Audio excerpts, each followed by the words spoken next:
Cipher's Traces and Light cone got leaked, and it's clear she will be a powerhouse as sub-DPS with huge debuff potential.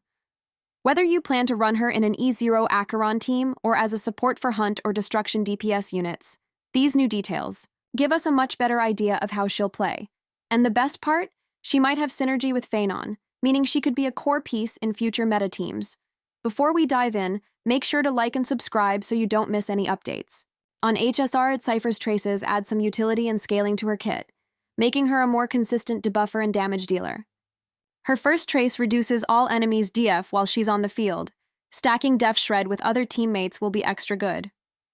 Her second trace enhances her Wealth Bond mechanic, allowing it to record a portion of the total damage taken by adjacent enemies of the foretold target.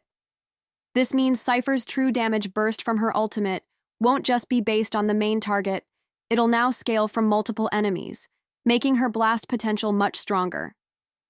Her third trace increases her follow-up attack damage while also boosting the true damage scaling of Wealth Bond based on her crit rate.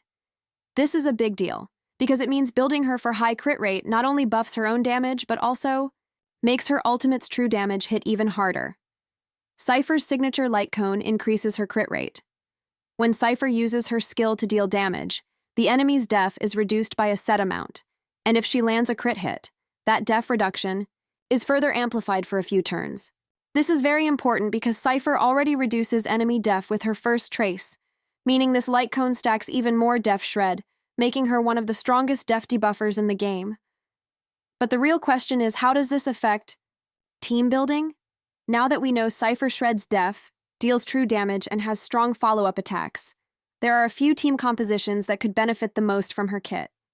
First, there's the possibility of using her as a sub-DPS in E0 Acheron teams. Since she constantly applies Def Shred and triggers additional follow-up attacks, she could contribute meaningful damage and utility. While it's still unclear if she'll be the best option, she definitely will be a great nihility for Acheron teams.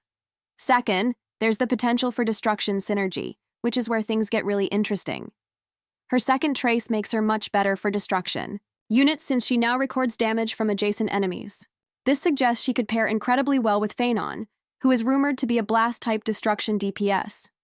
If Phainon deals blast damage, then Cipher's Wealth Bond will rack up massive true damage numbers, making them a deadly duo. With these new details, Cipher looks like a solid debuffer and true damage sub-DPS. She's not just a nihility debuffer, she's also a follow-up attack sub-DPS with strong scaling. With the right team, she could enable E0 Acheron, boost Phainon or Fake Xiao, all while keeping enemies permanently debuffed. Are you planning to pull Cipher? What do you think of her synergy with Acheron and Phainon? Let me know in the comments.